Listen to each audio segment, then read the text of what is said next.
wire to the starter solenoid. Then you're going to crank the engine. You're going to do it about 7 cranks. So you're going to set this on top of the positive terminal, not the negative, okay? Okay, before we start to crank the engine for the compression test, before we turn it over, what you're going to do, what you got to do, is you have to disable the distributor, okay? That way you don't get any spark occurring, and that way you don't get any voltage spike going back to the computer, blowing out the computer, okay? Because you can blow out the computer if you don't do this, okay? Next, you have to disable the fuel system, okay? What this fuse here, this is the far corner, all right? This is the main relay fuse, okay? A 15 amp, disconnect that. It's the first one in this corner here, okay? Now you can crank the engine and everything will be fine.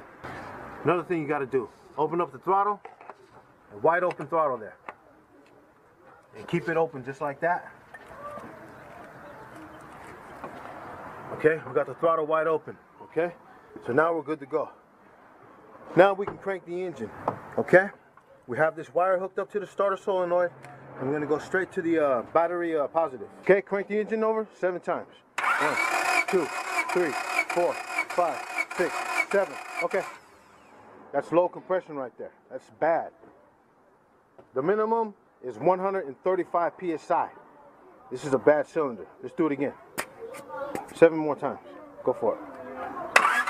2, 3, 4, 5, 6, 7. Okay, so we got about 90, about 100, almost 100 psi right there. Now we're on cylinder number 2.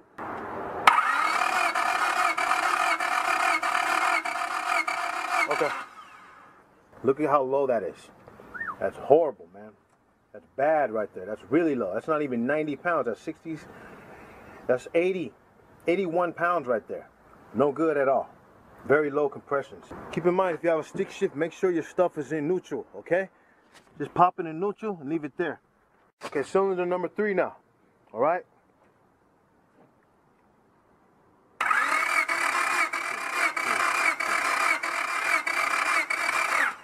Okay, a little over 90 pounds. Still no good. The compression on this vehicle is horrible.